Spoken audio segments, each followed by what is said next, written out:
கிறிஸ்துவுக்குள் பிரியமான சகோதர சகோதரி யாவருக்கும் கர்த்தராகிய இயேசு கிறிஸ்துவின் நாமத்தினாலே வாழ்த்தும் கூறி வரவேற்கிறேன். இந்த வாரம் நாம் எடுத்துக்கொண்ட தலைப்பு என்னவென்றால், குடும்பத்தில் எப்படி நாம சமாதானமா இருக்கணும், முக்கியமா கிறிஸ்துவ குடும்பத்தில் எப்படி சமாதானத்தை கொண்டு இருப்பது, வாழ்க்கையை நடத்துவது. ஏன்னா குடும்பத்தில் இருக்கிறவங்களுக்கு பாத்தீங்கன்னா கணவன் இருப்பாங்க, மனைவி இருப்பாங்க, பிள்ளைகள் இருப்பாங்க, பெற்றோர்கள் இருப்பாங்க. சோ ஒவ்வொருத்தருக்கும் ஒவ்வொரு கடமைகள் இருக்கு. கர்த்தர் பாத்தீங்கன்னா ஒவ்வொருத்தருக்கும் ஒரு கட்டளையை கொடுத்திருக்கிறார். கணவன் எப்படி இருக்கணும், மனைவி எப்படி வாழணும், பெற்றோர்கள் எப்படி இருக்கணும், பிள்ளைகள் எப்படி நடத்தணும், பிள்ளைகள் எப்படி பெற்றோர்களுக்கு கீழ்ப்படியணும் அப்படின்னு சொல்லிட்டு புதிய ஏற்பாட்டின் கட்டளையில நம்ம ஒவ்வொரு விஷயமா நம்ம தியானிக்க இருக்கோம். குடும்பத்துல இருக்கிறவங்க எப்பவுமே ஒரு ஏக சிந்தனையா இருக்கும். ஒருத்தர் ஒரு மாதிரி யோசிக்கணும், இன்னொருத்தவங்க வேற மாதிரி யோசிக்கணும் அப்படின்னு இல்லாம கிறிஸ்துக்குள்ள நம்ம எப்பவுமே ஒரே சிந்தையை நம்ம வைத்திருந்தோம் அப்படின்னா, கர்த்தருடைய கட்டளை எல்லாருக்குமே சரிசமமா பகிரப்பட்டது அப்படின்னா, கண்டிப்பா அந்த குடும்பம் நல்ல ஒரு ஆவிக்குரிய ரீதியிலும் சரி, பூமிக்குரிய ரீதியிலும் சரி, நல்ல கனி கொடுக்கிற ஒரு குடும்பமா கண்டிப்பா அமையும். அதுக்கு முதல்ல நாம கர்த்தருடைய கட்டளை என்ன சொல்லியிருக்காங்க, முக்கியமா குடும்பத்துல நாம எப்படி இருக்கணும், ஒரு குடும்பம் எப்படி கட்டப்படணும். ஒரு சில பேர் வீட்டுல இருப்போம், வீடு இருந்தா அது பேர் குடும்பமா. குடும்பம் என்பது ஒரு 4-5 பேர் சேர்ந்து. சோ வாசிக்கலாம் நம்ம பாருங்க, ஒரு வீடு எதனால கட்டப்படணும் அப்படிங்கறது நம்ம வாசிக்கலாம். ஃபர்ஸ்ட் நீதிமொழிகள் 24ஆம் அதிகாரம் வசனம் 3. நீதிமொழிகள் 24ஆம் அதிகாரம் வசனம் 3ல வாசிக்கும் பொழுது, வீடு ஞானத்தினாலே கட்டப்பட்டு விவேகத்தினாலே நிலைநிறுத்தப்படும். அதாவது வீடு ஞானத்தினாலே கட்டப்பட்டு. சோ நம்ம வீடுனா பாத்தீங்கன்னா வெறும் கல்லால சிமெண்டால தான் அந்த வீடு கட்டி இருக்கு அப்படின்ட்டு இல்லாம, ஒரு குடும்பம், அந்த வீட்டுக்குள்ள இருக்கிற அந்த குடும்பம் பாத்தீங்கன்னா எப்படி கட்டப்படணும், தேவனிடமிருந்து வார்த்தையின்படி வாழ்வதே ஒரு ஞானமாய் வாழ்வதா இருக்கும். பாருங்க, தேவனுடைய வார்த்தையின் பிரகாரம் அந்த குடும்பத்துல இருக்கிறவங்க வாழ்றதுதான் ஒரு ஞானமான ஒரு வாழ்க்கை. அதுதான் இங்க சொல்ற, வீடு ஞானத்தினாலே கட்டப்பட்டு விவேகத்தினாலே நிலை நிறுத்தப்படும். பாருங்க, ஏதோ ஒரு சிங்களால சிமெண்டால ஒரு கட்டின ஒரு வீடு அப்படின்னு நம்ம நினைக்காம, அந்த வீட்டுக்குள்ள இருக்கிற குடும்பம் பாத்தீங்கன்னா கர்த்தருடைய வார்த்தைக்கு ஏற்ப நம்ம கீழ்ப்படிக்கிறதே தான் பாத்தீங்கன்னா இங்க ஞானம் அப்படின்றாங்க. அடுத்ததாக கூட நம்ம வாசிக்கும் பொழுது சங்கீதம் 68ஆம் அதிகாரம், சங்கீதம் 68ஆவது அதிகாரம் வசனம் 6ல கூட நம்ம வாசிக்கும் பொழுது,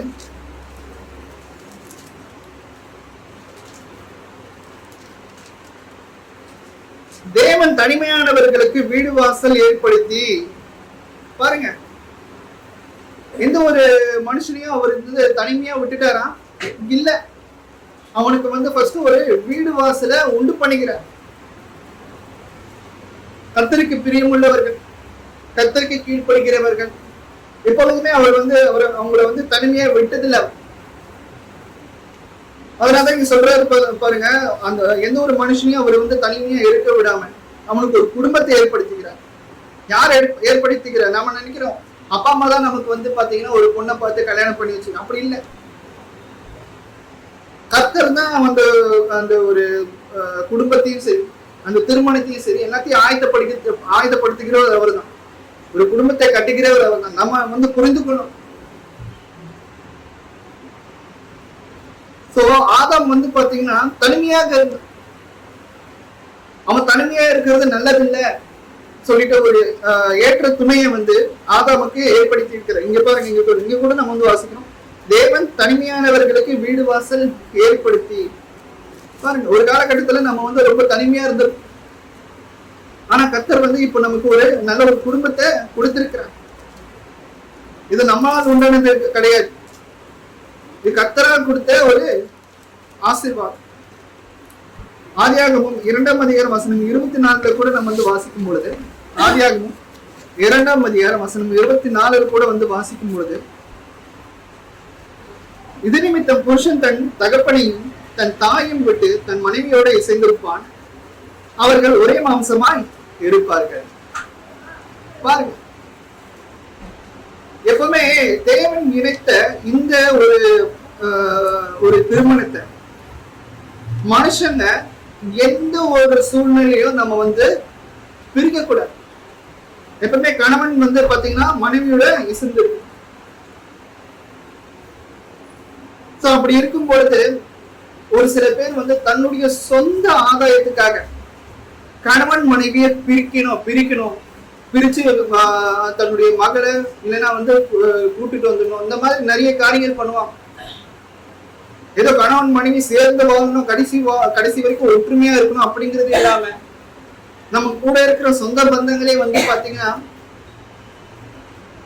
ஒற்றுமையா இருக்கிற, ரொம்ப தாம்பத்திய ஒற்றுமையா இருக்கிற எல்லா கணவன் மனைவியும் பாத்தீங்கன்னா பிரிச்சு கூட்டிட்டு போறதுதான் ரொம்ப ஆர்வமா இருக்காங்க. ஒரு சில சுயநலத்துக்காக அந்த மாதிரி பண்றவங்களும் இருக்காங்க. ஆனா அந்த ஒரு குடும்பத்தை கட்டுறது யார் அப்படின்னு பார்க்கும்பொழுது கர்த்தர் தான் அந்த குடும்பத்தை கட்டுற, அந்த திருமணத்தை ஏற்படுத்திக்கிறவர் கர்த்தர் தான். அப்படி இருக்கும் பொழுது ஒரு கணவன் மனைவியை பிரிக்கிறது ஒரு பாவம். நம்ம மத்தியில கூட இந்த வசனத்தை நம்ம வாசிக்கிறோம். அடுத்ததாக கூட நம்ம வாசிக்கலாம். சங்கீதம் 127 அதிகாரம் வசனம் 1.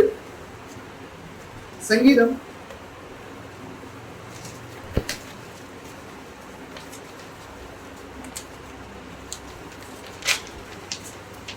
நம்ம அடிக்கடி வாசிக்கிற ஒரு விஷயம் தான் இது. கர்த்தர் வீட்டை கட்டாராகி அதை கட்டுகிறவர்களின் பிரயாசம் வெறுதான்.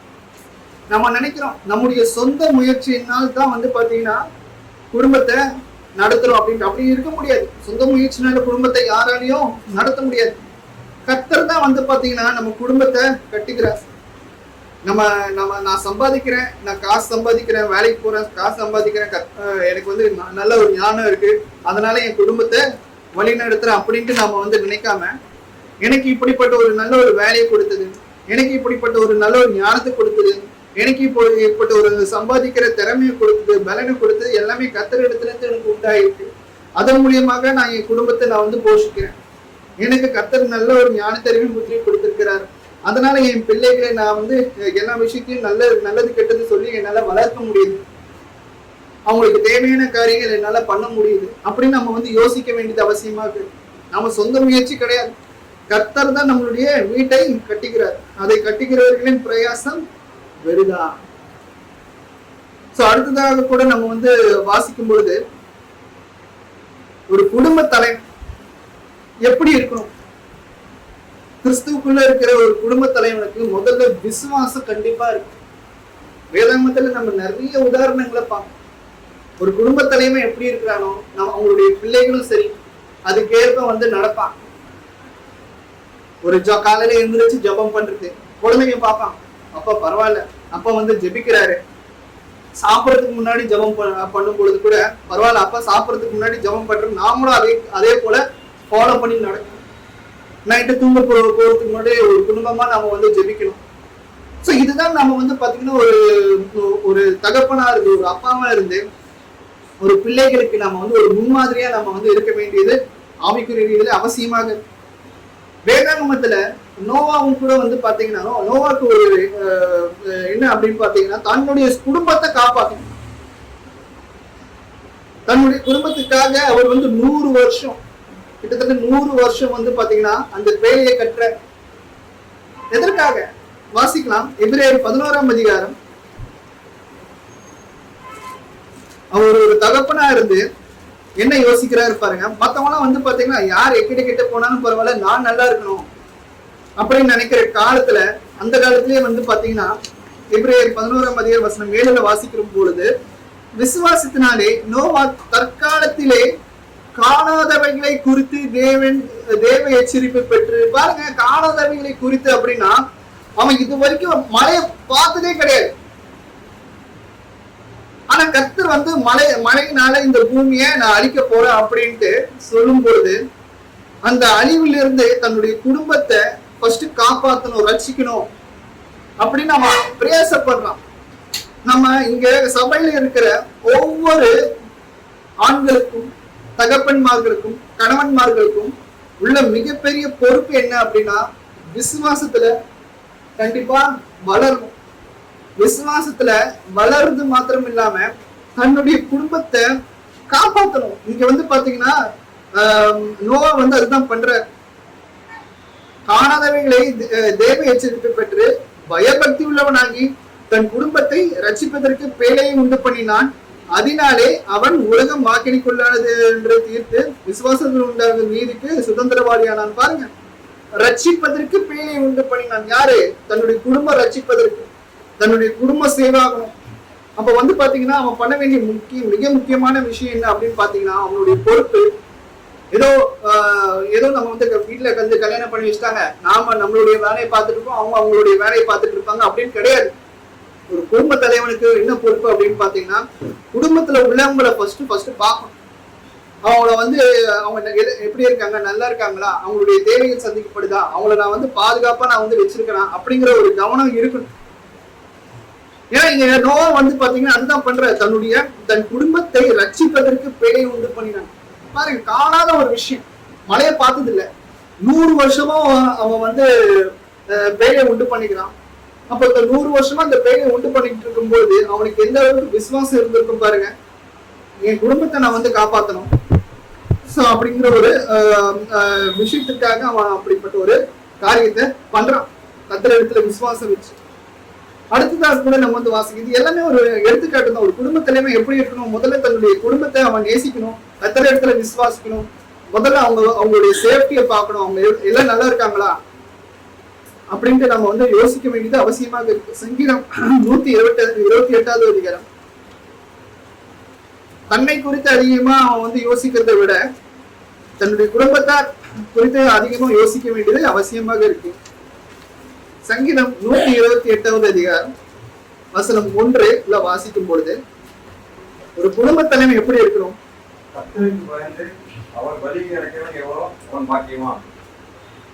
பாருங்க, ஒரு குடும்ப தலைமை கர்த்தருக்கு பயந்து நடக்கும் பொழுது அவனுடைய கையின் பிரயாசத்தை கூட வந்து பாத்தீங்கன்னா அவன் சாப்பிடுறான். கர்த்தருக்கு பயந்து அவருடைய வழிகளில் நடக்கிறவன் எவனோ அவன் பாக்கியவான். 2வது வசனம் பாருங்க, உன் கைகளின் பிரயாசத்தை நீ சாப்பிடுவாய், உனக்கு பாக்கியமும் நன்மையும் உண்டாயிருக்கு. அப்போ ஒரு குடும்ப தலைவனும் சரி, தலைவியும் சரி, குடும்ப தலைவியும் சரி, கர்த்தருக்கு ஃபர்ஸ்ட் பயப்படணும். கர்த்தருக்கு பயப்படுதல் என்ன அப்படின்னு பாத்தீங்கன்னா, அவருடைய கட்டளைக்கு கீழ்ப்படிஞ்சு தீமையை விட்டு விலகி நன்மை செய்யறதுதான் வந்து பாத்தீங்கன்னா கர்த்தருக்கு பயப்படுகிற ஒரு பயம். அது யாரு கரெக்டா பெர்ஃபெக்டா பண்றாங்களோ கண்டிப்பா அந்த குடும்பத்துல ஆசீர்வாதம் கடைசி வரைக்கும் தங்கும். ஒரு சில நேரத்துல நமக்கு வந்து ஆசீர்வாதம் இருக்கும், கொஞ்சம் தூரம் கொஞ்ச நாள் கழிச்சு நம்ம தேவனை விட்டு பின்வாங்கும் பொழுது அந்த ஆசீர்வாதம் நம்மளை விட்டு போயிடும், நம்ம எதிர்பார்த்தது நம்மளை விட்டு போயிடும். அப்ப கடைசி வரைக்கும் இருக்கணும்னா நம்ம கடைசி வரைக்கும் கர்த்தருடைய சத்தியத்துக்கு நம்ம கீழ்ப்படிஞ்சிருக்கணும், அவருடைய கட்டளைக்கு நம்ம கீழ்ப்படிஞ்சிருக்கணும். சாத்தான் நம்மளை சோதிப்பான், அந்த சோதனையில இருந்து நம்ம மீண்டும் வந்து திரும்பவும் நம்ம கர்த்தரை தேட வேண்டியது அவசியமாக இருக்கு. சரி, நம்ம வந்து இப்போ குடும்ப தலைவர்களை பத்தி படிச்சோம். குடும்ப தலைவியை குறித்து நம்ம வந்து பார்க்கலாம்.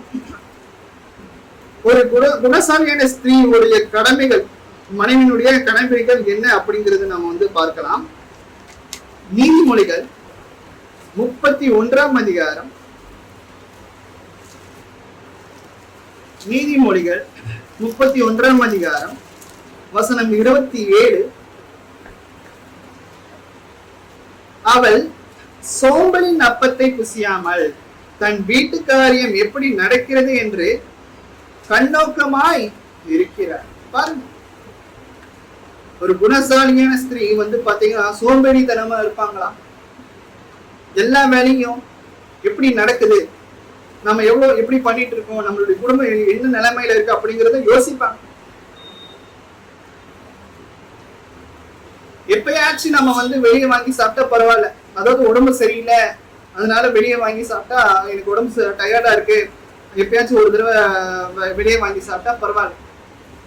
எப்பவுமே வந்து ஜொமேட்டோ, ஸ்விக்கி அப்படிங்கிற மாதிரி ஆர்டர் பண்ணி வெளியே ஹோட்டல்ல போய் சாப்பிட்டுட்டு இருந்தா அது எப்படி இருக்கும்? இல்ல எனக்கு சோம்பேறித்தனமா இருக்கு, நான் வந்து இன்னைக்கு நான் சமைக்கல, உடம்பு சரியில்லைன்னு கூட பரவாயில்ல, சோம்பேறித்தனமா இருக்கு அதனால சமைக்கல, நம்ம வெளியே வாங்கி சாப்பிட்டுக்கலாம். இது எந்த அளவுக்கு குணசாலியான ஸ்திரீக்கு ஒரு எடுத்துக்காட்டா இருக்கும் கொஞ்சம் யோசிப்பாங்க. அவள் சோம்பேறி நப்பத்தை புசியாமல் தன் வீட்டு காரியம் எப்படி நடக்கிறது என்று கண்ணோக்கமா இருக்கிறார். பாருங்க, தேவ பக்தி உள்ள ஒரு பெண் வந்து பாத்தீங்கன்னா எப்பவுமே, தேவ பக்தி உள்ள ஒரு பெண் வந்து எப்பவுமே சோம்பேறியா இருக்க மாட்டாங்க. வேலை செய்யறதுக்கு வாய்ப்பு இருக்கும், அதை செய்யாமல் இருக்க மாட்டாங்க. ஒரு சில பேர் சோம்பேறி இருக்கிறவங்க வேலை செய்ய வாய்ப்பு இருந்தும் அதை செய்ய மாட்டாங்க. அடுத்த நாள் பார்த்துக்கலாம், இன்னொரு ஒரு நாள் பார்த்துக்கலாம் அப்படின்னு நினைக்கலாம். அப்படி இருக்கக்கூடாது. அடுத்ததா கூட நம்ம வாசிக்கலாம். நீதிமொழிகள் 14ஆம் அதிகாரம் வசனம் 1. புத்தியுள்ள ஸ்திரீ தன் வீட்டை கட்டுகிறார், புத்தி இல்லாத ஸ்திரீயோ தன் கைகளினாலே அதை இடித்து போடுகிறார். பாருங்க, ஒரு புத்தியுள்ள பெண் வந்து பாத்தீங்கன்னா ரொம்ப ஜாக்கிரதையா இருப்பாங்க. அவங்க பேசுற ஒரு விஷயத்திலயும் சரி, நம்ம பேசுகிற ஒரு விஷயத்தினால நம்ம குடும்பம் பாழாக்கப்படுமா, நம்மளுடைய பிள்ளைகளுடைய எதிர்காலம் பாழாக்கப்படுமா அப்படிங்கறத முதல் கொண்டு அவங்க வந்து யோசிச்சு பேசுவாங்க. புத்தி இல்லாத ஸ்திரீ வந்து நம்ம குடும்பம் எப்படி கேடு கெட்டு போனாலும் பிரச்சனை இல்லை, நமக்கு குழந்தைகளுடைய எதிர்காலம் நாசமா போனா கூட பிரச்சனை இல்லை. நாம வந்து என்னுடைய கோபத்தை நான் வெளிக்காட்டணும், இல்லைன்னா தப்பான ஒரு காரியத்தை பண்ணணும், யாரை குறிச்சு கவலைப்பட மாட்டாங்க. அந்த மாதிரியான ஒரு புத்தி இல்லாத ஸ்திரீ, கர்த்தருடைய கட்டளைக்கு கீழ்ப்படியாத ஒரு ஸ்திரீ வந்து எப்படி பண்றாங்க அப்படின்னு பாத்தீங்கன்னா தன் கைகளினாலே அதை இடித்து போடுகிறார். அப்போ நம்ம எப்படிப்பட்ட ஒரு புத்தியுள்ள ஸ்திரியா நம்ம வந்து இருக்கணும் அப்படிங்கறத நம்ம வந்து பார்க்கணும். குடும்பத்தை கற்ற விதத்துல நம்ம வந்து இருக்கணுமா, இல்லைன்னா அதை இடிச்சு போடுறதுக்கு நம்ம வந்து இருக்கணுமா அப்படிங்கறத நம்ம வந்து யோசிச்சு பார்க்க வேண்டியது அவசியமாக. அடுத்ததாக அப்போஸ்தலர் நடபடிகள் 16ஆம் அதிகாரம் வசனம் 32 கூட வாசிக்கும் பொழுது, அப்போஸ்தலர் நடபடிகள்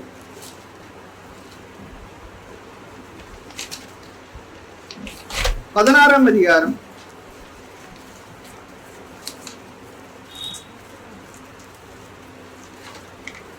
வசனம் 32 கூட வாசிக்கும் பொழுது, யூதா சீலா என்பவருக்கு அது வாசிங்க.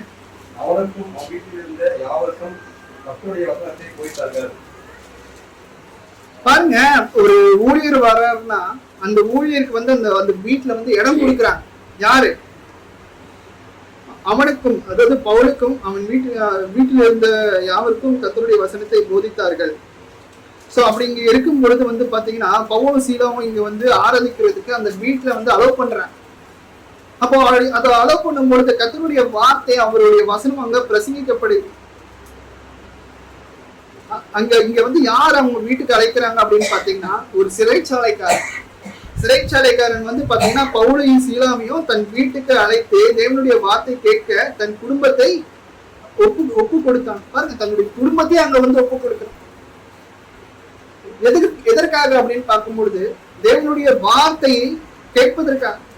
அப்போ நம்முடைய வீடுகளிலும் உலக பிரகாரமான காரியங்கள் பேசப்படாம கர்த்தருடைய வார்த்தை, ஜெபமும் பாடல்களும் அதிகம் ஒழிக்க வேண்டும் அப்படின்னு நம்ம வந்து நினைக்கணும்.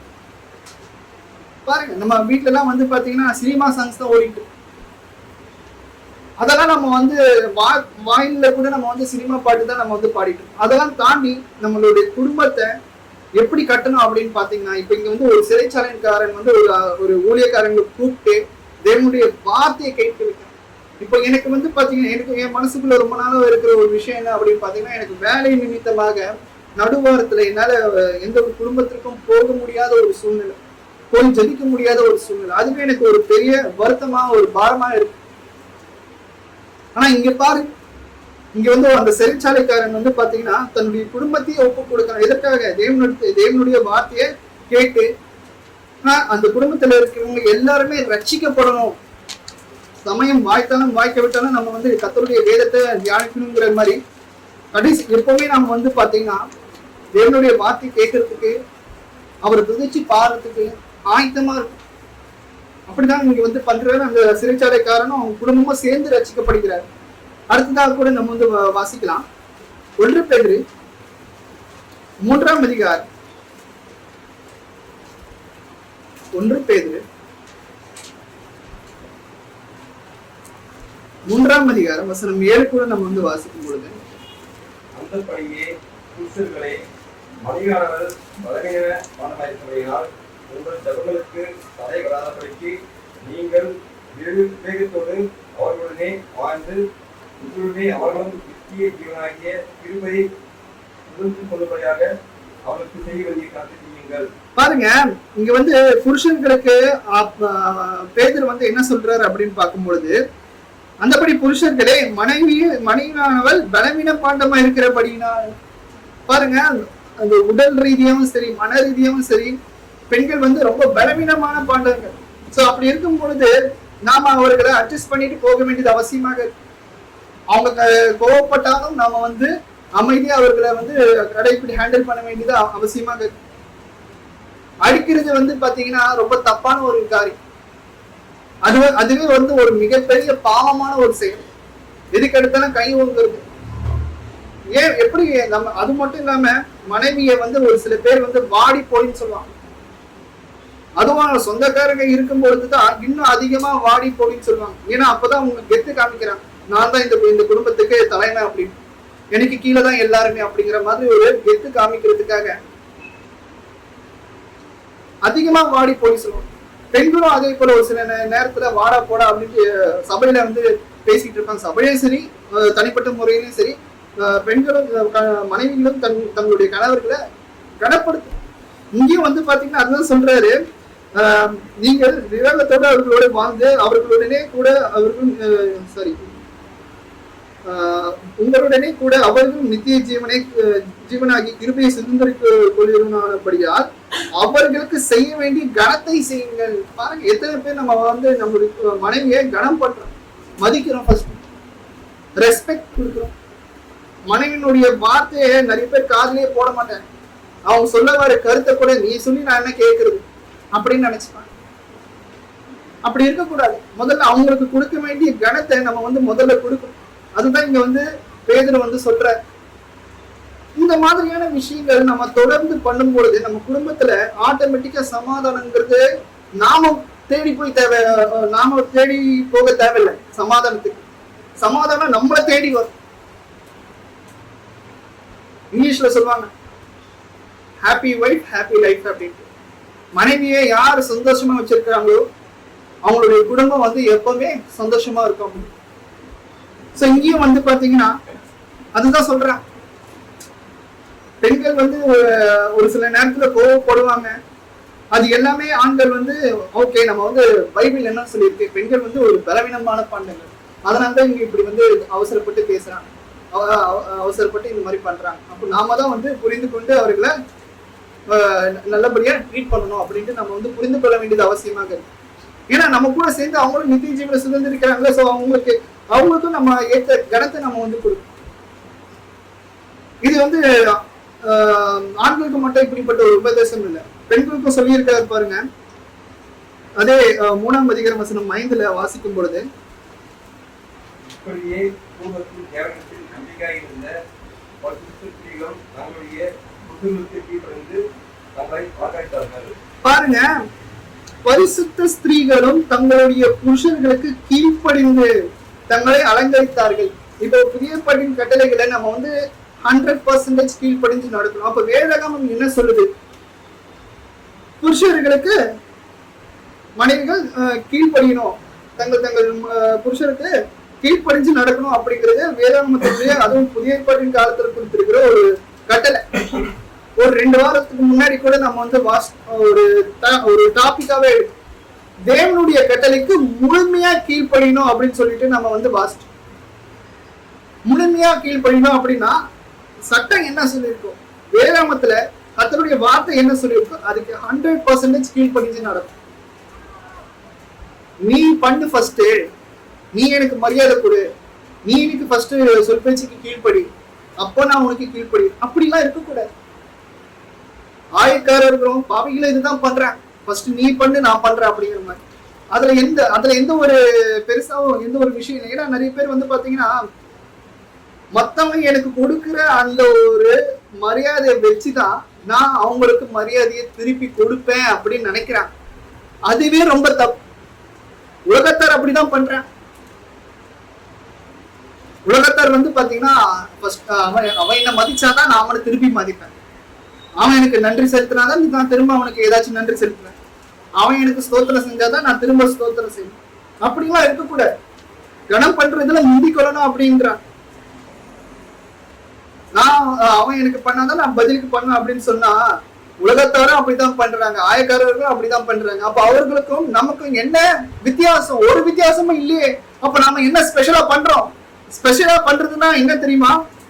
மத்தவங்க நமக்கு மரியாதை கொடுக்கலனாலும் பரவாயில்ல, மத்தவங்க நமக்கு கீழ்ப்படியலனாலும் பரவாயில்ல, நாம நம்மளுடைய கிறிஸ்துக்குள்ள இருக்கிற கடமையை கரெக்டா பர்ஃபெக்டா பண்றதுதான் நாம ஸ்பெஷலா பண்றது. அவன் என்ன மோசமா ட்ரீட் பண்ணாலும் பரவாயில்ல, நான் அவனை நேர்மையா நடத்துவேன். கிறிஸ்துவுக்கு உபதேசத்துக்கு கீழ்ப்படிந்து நான் நடப்பேன். அப்படிங்கிறது தான் பாத்தீங்கன்னா நாம ஸ்பெஷலா பண்றது. ஏன் ஸ்பெஷல் அப்படின்றதா, உலகத்துல நிறைய பேர் இந்த மாதிரி காரியங்கள் பண்ண மாட்டேங்கிறேன். ஃபர்ஸ்ட் அவன் எனக்கு மரியாதை கொடுக்க, அதுக்கப்புறம் நான் திருப்பி மரியாதை கொடுக்குறேன் அப்படின்ட்டு நினைக்கிறவங்க மத்தியில நாம கண்டிப்பா ஸ்பெஷலா பண்ண வேண்டியது அவசியமாக இருக்கு. அடுத்ததாக கூட நம்ம வாசிக்கலாம். 1 தீமோத்தேயு 2ஆம் அதிகாரம் வசனம் 10. 1 தீமோத்தேயு 2ஆம் அதிகாரம் வசனம் 10 கூட நம்ம வாசிக்கலாம். இருந்த புத்தியினாலும் தேவ பக்தியை உள்ளவர் என்று சொல்லி சொல்கிற ஸ்திரீகளுக்கு ஏற்றபடியே நற்செய்தியினாலும் தங்களை அலங்கரிக்க வேண்டும். பாருங்க, ஒரு பெண்கள் எப்படி உடை அடங்கினும் முதல் கொண்டு ஒரு கட்டளை, தகுதியான வஸ்திரத்தினாலும். பாருங்க, நான் எப்படி வேணாலும் ட்ரெஸ் போடுவேன், அது பாக்குறவங்க கண்ணுல இருக்கு அப்படின்வாங்க. அப்படி இருக்கக்கூடாது. நிறைய பேர் பாத்தீங்கன்னா சொல்லுவாங்க, கையெடுத்து கும்புற விதத்துல நம்ம ட்ரெஸ் போடணும். ஒரு சில பேர் புடவையே பாத்தீங்கன்னா ஒழுங்கா போட மாட்டாங்க. அப்படி இருக்கக்கூடாது. தகுதியான வஸ்திரத்தினாலும் நாணத்தினாலும் தெளிந்த புத்தியினாலும் தேவ பக்தி உள்ளவர்கள் என்று சொல்லுகிற ஸ்திரீகளுக்கு ஏற்றபடியே நற்கிரியினாலும் தங்களை அலங்கரிக்க வேண்டும். இப்போ ஒரு கணவர் பாத்தீங்கன்னா, இந்தமா உங்களுக்கு இந்த வருஷம் இந்த மாசத்துக்கு ஒரு பாக்கெட் மணி கொடுக்குறேன், ஒரு 1000 ரூபாய், ஒரு 2000 ரூபாய், 3000 ரூபாய் கொடுக்குறாங்கன்னு வச்சுக்கோங்க. அப்பா, நமக்கு ஒரு அமௌண்ட் வந்துச்சுடா, இதை வச்சு நம்ம இந்த மாசத்துக்கு தேவையான மேக்கப் ஐட்டம் எல்லாம் வாங்கி நம்ம நம்மளை நாமே அலங்கரிச்சுக்கலாம் அப்படின்ட்டு நம்ம நினைக்கிறது உண்டு. ஆனா இதே உண்மையான அலங்காரம், அதாவது அது உலக ரீதியான ஒரு அலங்காரம். கர்த்தர் சொல்ற அலங்காரம் என்ன தெரியுமா? கணவர் ஒரு அமௌண்ட் கொடுக்குறாரா, அந்த அமௌண்ட்டை வச்சு நாம மத்தவங்களுக்கு, ஏழைகளுக்கு உதவி செய்யலாம். தரித்திரர்களை நாம கொடுக்கலாம் அமௌண்ட். 4 பேருக்கு நாம பாத்தீங்கன்னா சாப்பாடு போடலாம். அந்த ஒரு அலங்காரத்தை குறித்துதான் சொல்றாரு பாருங்க. ஏற்றபடியே நற்கிரியினாலும், அந்த நற்கிரியை செய்யறதுதான் நமக்கு உண்டான ஒரு அலங்காரமா இருக்கணும் அப்படின்ட்டு நம்ம நினைக்கிறோம் ஒவ்வொரு ஸ்திரீகளும். பாருங்க, இதுதான் பாத்தீங்கன்னா தேவ பக்தி, கணவனுக்கு கீழ்ப்படிதலும் தேவ பக்தியும் நற்கிரிகளுமே ஒரு உண்மையான ஒரு அலங்காரமா இருக்கு ஒரு ஸ்திரீக்கு. நீ என்ன வேணா சொல்லு, நீ என்ன வேணா சொல்லு, நான் அப்படிதான், கர்த்தருடைய வார்த்தை என் காதலியே வாங்க மாட்டேன் அப்படின்னா இருந்தா, அப்ப நம்ம கர்த்தருக்கு தான் நம்ம பதில் கொடுக்க வேண்டியதா இருக்கு. இப்ப ஒரு கணவன் மனைவிக்கு உள்ள ஒரு சட்டத்திட்டங்கள் நம்ம பார்த்தோம். அந்த சட்டத்திட்டங்களுக்கு நம்ம கீழ்ப்படிந்து அந்த குடும்பம் கண்டிப்பா நல்லா இருக்கும். இதுவே ஒரு பெற்றோர் பிள்ளைகளுக்கு என்ன கர்த்தர் சொல்லியிருக்கிறார் அப்படிங்கிறத நம்ம வாசிக்கலாம். எபேசியர் 6ஆம் அதிகாரம் வசனம் 1. எபேசியர் 6ஆம் அதிகாரம் வசனம் 1ல சொல்றாரு பாருங்க, பிள்ளைகளே உங்கள் பெற்றோருக்கு கர்த்தருக்கு கீழ்ப்படிங்கள், இது நியாயம். பாருங்க, ஒரு பிள்ளைகள் பெற்றோர்கள் என்ன சொன்னாலும் அதுக்கு கீழ்ப்படிஞ்சு நடக்கணும். கிறிஸ்துக்குள்ள ஒரு நல்ல காரியங்களை சொல்றாங்கன்னா அது கீழ்ப்படிஞ்சு நடக்கணும். ஏன்னா நிறைய பெற்றோர்கள் தங்களுடைய பிள்ளைகளை நல்லா வளரணும், யாரு கையிலையும் யாருக்கிட்டையும் கையேந்தி நிக்க கூடாது, தன்னுடைய சொந்த காலில் நிக்கணும் அப்படின்னு சொல்லிட்டு பார்த்து வளர்க்குறாங்க. நல்ல ஒரு ஞானத்தை அறிவியும் புத்தியை கொடுத்து வளர்க்குறாங்க. முக்கியமா தேவனுடைய வசனத்தை கொடுத்து வளர்க்குறாங்க. அப்படி இருக்கும்போது பிள்ளைகள் பெற்றோர்களை துச்சமாலாம் நினைக்க கூடாது, டேக் இட் ஃபார் கிராண்டடா எடுத்துக்க கூடாது. அவர்கள் யாருக்காக பிரயாசப்படுகிறார்கள், யாருக்காக ஓடி ஓடி உழைக்கிறாங்க. நாம நல்லா இருக்கணும் தானே நான் அப்படி நம்ம வந்து யோசிக்கணும். இருக்கிற ஒவ்வொரு பிள்ளைகளும் வயசான காலத்துல வந்து பெற்றோர்களை தாங்கணும், குழந்தைங்களை மாதிரி அவங்களால முடியாது. அந்த நேரத்துல வந்து பாத்தீங்கன்னா ஒரு பிள்ளைகள் பெற்றோர்களை தாங்கணும். இங்கேயும் நிறைய பேர் அப்படிதான் தாங்கிட்டு இருக்கு. அதெல்லாம் கர்த்தர் பாக்குற, அதில் கர்த்தர் பார்க்கும்போது உங்களுடைய பொக்கிஷத்தை நீங்க வந்து பரலோக ராஜ்யத்துல சேர்த்து வைக்கிறீங்க. வயது சென்ற பெரியவர்களை, முதியோர்களை, அப்பா அம்மாக்களை நம்ம வந்து பாத்தீங்கன்னா துச்சமா நினைக்க கூடாது. இனி உன்னால ஒண்ணும் பண்ண முடியாது, நீ ஆல்ரெடி ரிட்டையர் ஆயிட்ட, உங்ககிட்ட இருந்து எந்த ஒரு பலனும் வராது. ரிட்டையர் ஆனவங்களா இன்னும் கேவலமா நினைக்கிறது உண்டு. ஏன் சொந்த மனைவியே வந்து அவன் ரிட்டையர் வேற ஆயிட்டானா ஒரு ஓரமா போய் உட்காந்துரு அப்படிங்கிற மாதிரி சொல்லுவாங்க. அப்படிலாம் இருக்கக்கூடாது, அப்படிலாம் நம்ம நடத்தக்கூடாது. உதவி பண்ணிட்டு இருக்கும் பொழுது, உழைச்சி சம்பாதிச்சு கொட்டிட்டு இருக்கும் போது வரைக்கும் நல்லா இருந்த ஒரு குடும்பத்தை அவன் எப்போ உடல்நல குறைவுல படுத்துட்டானோ, ரிட்டையர் ஆயிட்டானோ, அந்த பிள்ளைகள் வந்து பாத்தீங்கன்னா இனி உங்ககிட்ட இருந்து ஒரு பைசாவும் கறக்க முடியாது, இங்க ஓரமா ஒதுங்கிறாங்க. அப்படிலாம் நினைக்க கூடாது. கடைசி வரைக்கும் நம்ம வந்து பெற்றோருக்கு கீழ்பணிஞ்சு நடக்கும். காசு இருந்தாதான் மரியாதை, காசு இல்லைன்னா அப்ப உலகத்தாரும் அதை தானே பண்றாங்க. நாம ஸ்பெஷலா என்ன பண்றோம்?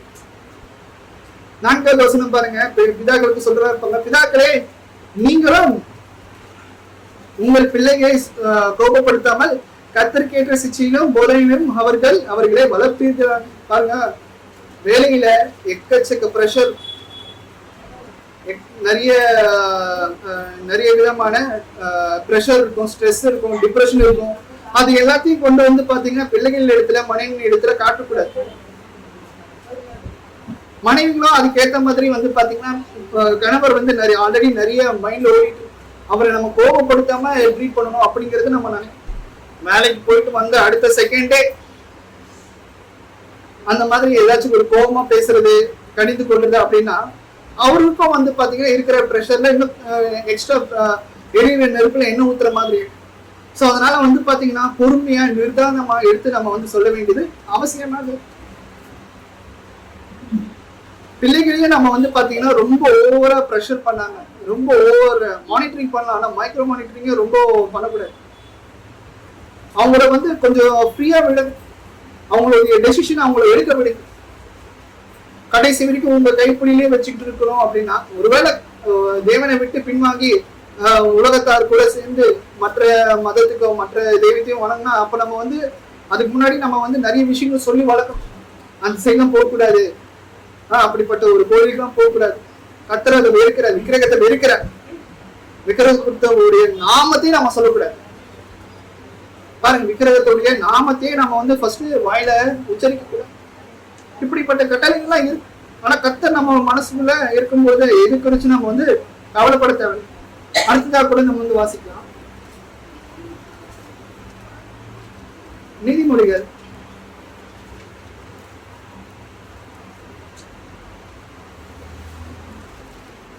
25ஆம் அதிகாரம் வசனம் 16 வாசிங்க. நீதிமொழிகள் 25ஆம் அதிகாரம் வசனம் 16. தேனை கண்டுபிடித்தாயானால் மட்டாய் சாப்பிடு. இல்ல அது கிடையாது. 15ஆம் அதிகாரம் வசனம் 25 வாசிங்க. 15ஆம் அதிகாரம் வசனம் 25. அகங்காரியின் வீட்டை கர்த்தர் பிடுங்கி போடுவார், விதவையின் எல்லையோ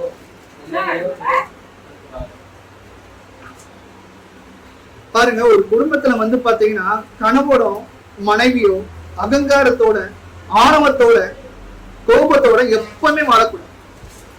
அப்படி வாழ்ந்தால் கர்த்தர் என்ன பண்ற, அந்த வீட்டை கம்ப்ளீட்டா தரமாட்டமாக்கிடுவார், நிர்மூலமாக்கிடுவார்.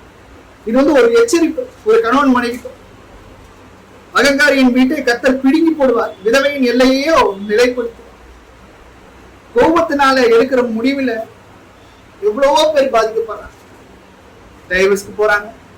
கர்த்தர் உண்டு, அதாவது கிறிஸ்துக்குள்ள கல்யாணம் பண்ணியிருப்பாங்க. அந்த கல்யாணத்துல நிறைய ப்ராமிஸ் எல்லாம் பண்ணியிருப்பாங்க, கடைசி வரைக்கும் நான் அவங்க கூட இருக்கேன் அப்படி இப்படின்னு சொல்லிட்டு கர்த்தருடைய சன்னிதானத்துல அவங்க வந்து ப்ராமிஸ் எல்லாம் பண்ணியிருப்பாங்க. ஒரு குடும்பத்தை உண்டு பண்ணிக்கிறது அவர் தான் நமக்கிறத வாசிச்சோம், ஒரு கணவன் மனைவி இணைக்கிறதும் அவர் தான் வாசிச்சோம். அப்படிப்பட்ட காரியங்களை தாண்டி டைவர்ஸ்க்கு அப்ளை பண்றீங்கன்னா அப்ப உங்களுடைய கர்த்தருடைய வார்த்தை உங்களுக்கு எந்த அளவுக்கு போயிருக்கு அப்படிங்கறத யோசிச்சு பாருங்க. இங்க ஒரு குடும்பத்துல வந்து கணவனோ மகன், ஒரு கணவனோ மனைவியோ அகங்காரத்தோட, ஆணவத்தோட, கோபத்தோட வாழ்ந்தா அந்த வீட்டை கம்ப்ளீட்டா நிர்மூலம் ஆக்கிடுவார். விட்டு கொடுத்து யார் வாழ கத்துக்கிறீங்களோ கண்டிப்பா அந்த குடும்பத்துல எப்பவுமே சந்தோஷம் நீடிக்கும். கர்த்தருடைய கிருபை எப்பவுமே இருக்கும், ஆசீர்வாதம் எப்பவுமே தங்கும். பிள்ளைகள் வந்து பாத்தீங்கன்னா கனித்தரும் பிள்ளைகளாக, ஆவிக்குரிய கனித்தரும் பிள்ளைகளாக அவர்கள் வாழ்வார்.